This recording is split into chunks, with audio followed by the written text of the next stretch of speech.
Hello everyone. इस video में हम पढ़ेंगे regulations on audit and accounts 2020 का चैप्टर 6 जो कि है broad framework for financial compliance and performance audit. तो इस चैप्टर में हम इन तीनों टाइप के ऑडिट्स का जो फ्रेमवर्क रहता है उसके बारे में स्टडी करेंगे। फर्स्ट टॉपिक है broad framework of financial audit. Financial audit का क्या फ्रेमवर्क रहता है ये पढ़ेंगे। सबसे पहले कहा गया है जो सीएजी है वही सभी गवर्नमेंट्स के एनुअल अकाउंट्स को एग्जामिन करता है और सर्टिफाई करता है। यानी कि जो फाइनेंस अकाउंट होता है एंड अप्रोप्रिएशन अकाउंट होता है यूनियन गवर्नमेंट का, स्टेट गवर्नमेंट का, या जो यूनियन टेरिटरीज होती है जिनके पास लेजिस्लेटिव असेंबली होती है, उन सब का जो अकाउंट्स होता है यानी कि finance account and appropriation account उसे कौन सर्टिफाई करता है? सीएजी। चाहे उन अकाउंट्स को कंपाइल किसी ने भी किया हो लेकिन उनकी सर्टिफिकेशन कौन करता है? सीएजी। तो ये इम्पोर्टेंट है, सभी गवर्नमेंट्स के अकाउंट को सीएजी सर्टिफाई करता है, चाहे वो यूनियन गवर्नमेंट हो, स्टेट गवर्नमेंट हो, या फिर union territory having legislative assembly. Annual accounts में क्या क्या आते हैं? Finance account and appropriation accounts. तो इन दोनों अकाउंट्स को सर्टिफाई कौन करता है? CAG. Finance account actually general account होता है जो शो करता है receipts and disbursements of the government for the financial year, कि एक फाइनेंशियल ईयर में गवर्नमेंट ने कितनी रिसीट्स और कितने एक्सपेंडिचर्स किए वो दिखाया जाता है फाइनेंस अकाउंट में। साथ के साथ सारा जो गवर्नमेंट के पास एसेट्स और लाइबिलिटीज़ हैं वो भी फाइनेंस अकाउंट में शो की जाती हैं। लेकिन जो एप्रोप्रिएशन अकाउंट होता है उसमें गवर्नमेंट का खर्चा दिखाया जाता है, जो गवर्नमेंट ने फाइनेंशियल ईयर में खर्चा किया है उसको कंपेयर किया जाता है उस खर्चे से जो लेजिस्लेचर ने उसे करने के लिए ऑथराइज़ किया था। जो खर्चा करने के लिए लेजिस्लेचर ने उसे ऑथराइज़ किया था उस खर्चे को कंपेयर किया जाता है एक्चुअल खर्चे से, मतलब जो एक्चुअल एक्सपेंडिचर हुआ उसको कंपेयर करके दिखाया जाता है with the amount authorised by the legislature. और अगर कोई भी वेरिएशन होती है कम या ज़्यादा वो शो की जाती है विद एक्सप्लेनेशन कि सेविंग क्यों हुई या एक्सेस क्यों हुआ, एक्सेस एक्सपेंडिचर कैसे हो गया, या जितना एक्सपेंडिचर ऑथराइज किया था उतना क्यों नहीं हुआ, बचा क्यों। तो वो सब कुछ दिखाते हैं एप्रोप्रिएशन अकाउंट में। तो दोनों अकाउंट्स में डिफरेंस आपको पता होना चाहिए। फाइनेंस अकाउंट जनरल अकाउंट होता है, वो गवर्नमेंट के रिसीट्स एंड डिसबर्समेंट्स शो करता है फॉर द फाइनेंशियल ईयर, उसमें उसकी एसेट्स और लाइबिलिटीज़ को भी दिखाया जाता है। लेकिन एप्रोप्रिएशन अकाउंट में क्या दिखाया जाता है? जो गवर्नमेंट का एक्चुअल एक्सपेंडिचर हुआ उसको कंपेयर करके दिखाया जाता है with the amount authorised by the legislature, और जो भी वेरिएशंस होती हैं उनको एक्सप्लेन किया जाता है और by the way of savings और एक्सेस, कि सेविंग क्यों हुई या एक्सेस क्यों हुआ वो सब कुछ उसमें एक्सप्लेन किया जाता है। जो फाइनेंशियल ऑडिट होता है वो किसके बेसिस पे होता है? वो एज पर ऑडिटिंग स्टैंडर्ड्स होता है या फाइनेंशियल ऑडिट मैनुअल्स, गाइडलाइंस, जो भी ऑर्डर्स सीएजी इशू करता है उनके बेसिस पर फाइनेंशियल ऑडिट को कैरी किया जाता है। तो ये याद रखना, financial audit is carried out as per auditing standards, manuals, guidelines and other relevant orders issued by the CAG. Next topic is broad framework of compliance audit. तो अब हम देखेंगे कंप्लायंस ऑडिट का फ्रेमवर्क क्या रहता है। जो कंप्लायंस ऑडिट होता है it is carried out as per auditing standards, compliance auditing guidelines and other relevant orders issued by the CAG. तो कंप्लायंस ऑडिट को कंडक्ट किसके बेसिस पे किया जाता है? ऑडिटिंग स्टैंडर्ड्स के बेसिस पे किया जाता है, कंप्लायंस ऑडिटिंग गाइडलाइंस के बेसिस पे किया जाता है, या फिर other relevant orders issued by the CAG. जो ऑर्डर सीएजी इशू करता है उनके बेसिस पर कंप्लायंस ऑडिट को कैरिड आउट किया जाता है। कंप्लायंस ऑडिट में मेनली किस चीज़ पर ध्यान दिया जाता है? दो बातों पे ध्यान दिया जाता है, एक होती है regularity and second is propriety. तो इनका मतलब क्या है? कंप्लायंस ऑडिट में रेगुलरिटी और प्रोप्राइटी पर सबसे ज़्यादा ध्यान दिया जाता है। इनका मतलब क्या रहता है? रेगुलरिटी का मतलब है कि जो फॉर्मल क्राइटेरियाज हैं उनको फॉलो करना, उनको अधेयर करना, जैसे जो कॉन्स्टिट्यूशन के प्रोविजंस हैं, लॉज हैं, जो भी रूल्स या ऑर्डर्स हैं, इंस्ट्रक्शंस हैं, या जो भी एग्रीमेंट्स हैं उनके प्रोविजंस को अच्छे से स्टिक रहना, उनको फॉलो करना, अधेयर करना उनसे। और प्रोप्राइटी में क्या किया जाता है, जो जनरल प्रिंसिपल्स हैं उनको अच्छे से ऑब्जर्व करना, उनको फॉलो करना। जैसे जो भी फाइनेंशियल मैनेजमेंट के रूल्स हैं उनको अच्छे से गवर्न करना, और जो पब्लिक ऑफिशियल्स का कंडक्ट है वो सही तरीके से होना चाहिए। तो कंप्लायंस ऑडिटिंग किन किन से कंसर्न रहता है, रेगुलरिटी से एंड प्रोप्राइटी से। तो ये दो वर्ड्स किससे रिलेटेड है, कंप्लायंस ऑडिट से। जो भी गवर्नमेंट के रूल्स या रेगुलेशंस होते हैं, ऑर्डर्स होते हैं, या कुछ भी इंस्ट्रक्शंस या ट्रांजैक्शंस होती हैं, उन्हें भी कंप्लायंस ऑडिट में एग्जामिन किया जाता है।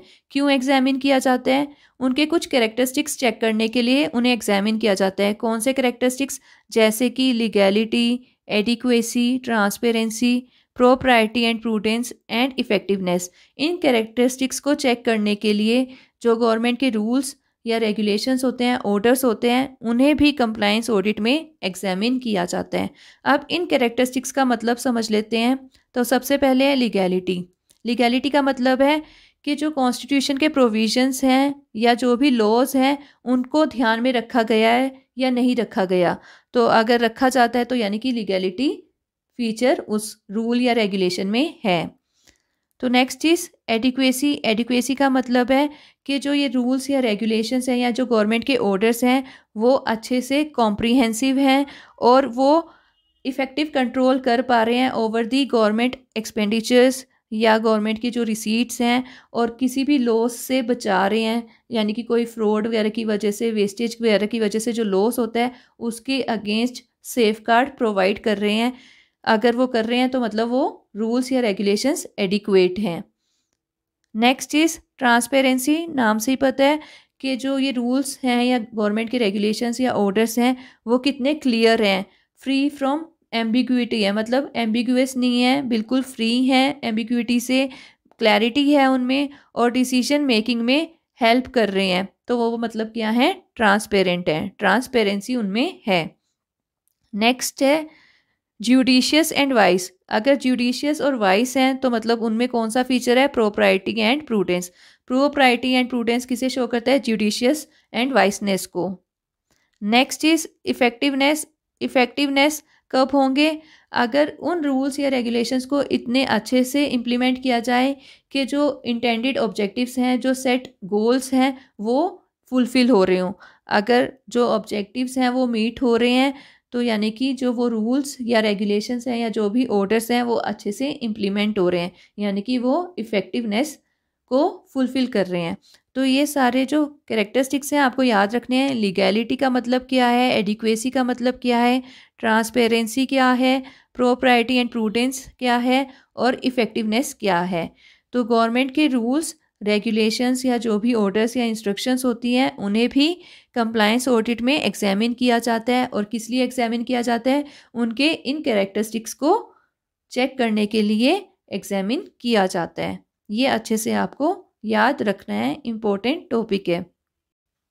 Next topic is broad framework of performance audit. जो परफॉर्मेंस ऑडिट होता है उसे कंडक्ट किसके बेसिस पे किया जाता है, वो किया जाता है as per auditing standards, performance auditing guidelines and other relevant orders issued by the CAG. जो ऑर्डर्स सीएजी इशू करता है उनके बेसिस पर परफॉर्मेंस ऑडिट कंडक्ट किया जाता है। तो परफॉर्मेंस ऑडिट किस किस के बेसिस पे कंडक्ट किया जाता है, ऑडिटिंग स्टैंडर्ड्स के बेसिस पर, परफॉर्मेंस ऑडिटिंग गाइडलाइंस के बेसिस पर, एंड जो भी ऑर्डर्स सीएजी इशू करता है उनके बेसिस पर परफॉर्मेंस ऑडिट को कंडक्ट किया जाता है। जो परफॉर्मेंस ऑडिट होता है उसमें ट्रिपल ई का कंसेप्ट चलता है, मतलब ट्रिपल ई पर सबसे ज़्यादा फोकस किया जाता है। ट्रिपल ई क्या है, इकोनॉमी, एफिशिएंसी एंड इफेक्टिवनेस। तो अगर ट्रिपल ई की बात हो रही है तो मतलब किसकी बात हो रही है, परफॉर्मेंस ऑडिट की। परफॉर्मेंस ऑडिट को एक और नाम से बोला जाता है, क्या बोला जाता है, value for money audit. Value for money audit. तो वैल्यू फॉर मनी ऑडिट है मतलब क्या है, परफॉर्मेंस ऑडिट है। और ट्रिपल ई मतलब परफॉर्मेंस ऑडिट। तो ट्रिपल ई का मतलब समझ लेते हैं, economy, efficiency and effectiveness. Economic concept में मेनली फोकस किया जाता है on minimising the cost of resources, कि जितने भी रिसोर्सेज एक्वायर करने हैं उन्हें ड्यू टाइम एक्वायर कर लिया जाए at appropriate quantity and quality and at the best price. तो इकोनॉमिक कंसेप्ट मेनली किस पे फोकस करता है? On minimising the cost of resources. Efficiency में रिलेशनशिप देखा जाता है between the outputs and the inputs, कि जो इनपुट्स हैं, अवेलेबल इनपुट्स हैं, उनमें कितना आउटपुट मिल रहा है। जितना ज़्यादा आउटपुट वो इनपुट्स देंगे तो मतलब उतनी एफिशिएंसी ज़्यादा है, यानी कि जो अवेलेबल रिसोर्सेज हैं उनसे कितना ज़्यादा हम आउटपुट ले सकते हैं वो होता है एफिशिएंसी। जितना ज़्यादा हम आउटपुट ले सकेंगे फ्रॉम द अवेलेबल रिसोर्सेज मतलब उतनी ज़्यादा हमारी एफिशिएंसी है। Next is effectiveness. Effectiveness mainly focus करती है on meeting the objective set. जो भी ऑब्जेक्टिव सेट किया है, जो भी गोल सेट किया है, उसे फुलफिल करने पे इफेक्टिवनेस फोकस करता है। मतलब अगर हम अपना ऑब्जेक्टिव फुलफिल कर पाते हैं, मीट कर पाते हैं, जो भी हमने रिजल्ट्स अचीव करने हैं वो हम अचीव कर पाते हैं, तो मतलब जो सिस्टम है वो इफ़ेक्टिव है। तो economy, efficiency and effectiveness, these are related to performance audit। Performance audit में ऑडिटेबल एंटिटी के साथ बहुत ज़्यादा इंटरेक्शन की जाती है, बहुत ज़्यादा बातचीत की जाती है। इसीलिए परफॉर्मेंस ऑडिट में दो कॉन्फ्रेंसेस होती हैं, एक होती है एंट्री कॉन्फ्रेंस और एक होती है एग्जिट कॉन्फ्रेंस। तो इनके बारे में पढ़ लेते हैं। एंट्री कॉन्फ्रेंस क्या होती है, एग्जिट कॉन्फ्रेंस क्या होती है। एंट्री कॉन्फ्रेंस कब होती है? परफॉर्मेंस ऑडिट को स्टार्ट करने से पहले एंट्री कॉन्फ्रेंस की जाती है। और इसे कौन करता है और किसके साथ करता है? एजी ऑडिट इसे करता है किसके साथ? कंसर्न डिपार्टमेंट के सेक्रेटरी के साथ। तो ये याद रखना, जो एजी ऑडिट है वो कंसर्न डिपार्टमेंट के सेक्रेटरी के साथ परफॉर्मेंस ऑडिट स्टार्ट करने से पहले एंट्री कॉन्फ्रेंस करता है। और इस कॉन्फ्रेंस में वो क्या डिस्कस करता है? ऑडिट का स्कोप, ऑडिट का ऑब्जेक्टिव क्या रहेगा, क्या क्या टेक्निक्स यूज़ की जाएंगी एविडेंस कलेक्शन में, क्या ऑडिट प्रोसीजर्स लगाए जाएंगे, कितना टाइम लगेगा और ऑडिट का क्या शेड्यूल रहेगा। जो टेंटेटिव टाइम शेड्यूल होगा वो भी इसमें डिस्कस किया जाएगा। और जो भी बातें होंगी कॉन्फ्रेंस में उनको रिकॉर्ड किया जाएगा। तो जो भी मीटिंग की प्रोसीडिंग्स होती हैं उनको रिकॉर्ड किया जाता है। अगर किसी भी कारणवश एंट्री कॉन्फ्रेंस नहीं की जाती तो उसके बारे में ऑडिट रिपोर्ट में बताया जाता है। अगर एंट्री कॉन्फ्रेंस हेल्ड नहीं की जाती तो उसके बारे में ऑडिट रिपोर्ट में रिकॉर्ड किया जाता है। और डिपार्टमेंट का सेक्रेटरी अपने डिपार्टमेंट के किसी सीनियर ऑफिसर को नॉमिनेट करता है ताकि वो कंसर्न्ड ऑफिसर्स या फील्ड ऑफिसर्स के साथ कोऑर्डिनेट करे और उनका कोऑपरेशन इंश्योर करे विद दी ऑडिट। तो सीनियर ऑफिसर जिसे नॉमिनेट किया जाता है उसकी ड्यूटी होती है कि वो कंसर्न्ड ऑफिसर्स या फील्ड ऑफिसर्स के साथ कोऑर्डिनेट करे और उनका कोऑपरेशन इंश्योर करे with the audit. Next is exit conference. Exit conference कब होती है? परफॉर्मेंस ऑडिट ख़त्म होने पर एग्जिट कॉन्फ्रेंस की जाती है। और कौन करता है इसे? एजी ऑडिट करता है कंसर्न डिपार्टमेंट के सेक्रेटरी के साथ। तो आप याद रखना, जो एजी ऑडिट है वो कंसर्न डिपार्टमेंट के सेक्रेटरी के साथ परफॉर्मेंस ऑडिट ख़त्म होने पर एग्जिट कॉन्फ्रेंस करता है। और ये क्यों की जाती है? जो ड्राफ्ट रिपोर्ट होती है उसे फाइनलाइज करने के लिए एग्जिट कॉन्फ्रेंस की जाती है। इस कॉन्फ्रेंस में जो भी कमेंट्स या रिकमेंडेशंस वगैरह होती हैं उन्हें भी डिस्कस किया जाता है और जो भी बातचीत होती है उसे रिकॉर्ड किया जाता है। यानी कि जो मीटिंग की प्रोसीडिंग्स होती है उन्हें रिकॉर्ड किया जाता है। अगर किसी कारणवश एग्जिट कॉन्फ्रेंस नहीं हो पाती तो इसके बारे में ऑडिट रिपोर्ट में रिकॉर्ड किया जाता है। जैसे एंट्री कॉन्फ्रेंस के केस में था, अगर एंट्री कॉन्फ्रेंस नहीं की जाती तब भी ऑडिट रिपोर्ट में रिकॉर्ड करते हैं।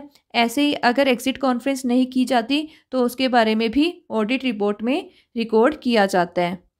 और जो कंसर्न डिपार्टमेंट का सेक्रेटरी है उसकी ये ड्यूटी बनती है कि जो भी ड्राफ्ट परफॉर्मेंस ऑडिट रिपोर्ट बनी है उस पर अपना reply they with in the specified time और सबमिट करे एजी ऑडिट को।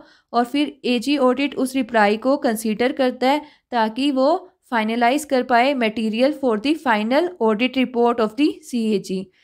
तो जो कंसर्न्ड डिपार्टमेंट का सेक्रेटरी है वो ड्राफ्ट रिपोर्ट पर अपना रिप्लाई देता है with in the specified time और फिर एजी ऑडिट उस रिप्लाई को कंसीडर करके अपनी फाइनल रिपोर्ट तैयार करता है फॉर द सीएजी। इसी के साथ हमारा ये चैप्टर कंप्लीट होता है। आई होप आपको समझ आया हो। अगर आपको वीडियो अच्छी लगी हो तो लाइक करना, शेयर करना और चैनल को सब्सक्राइब करना। Thank you.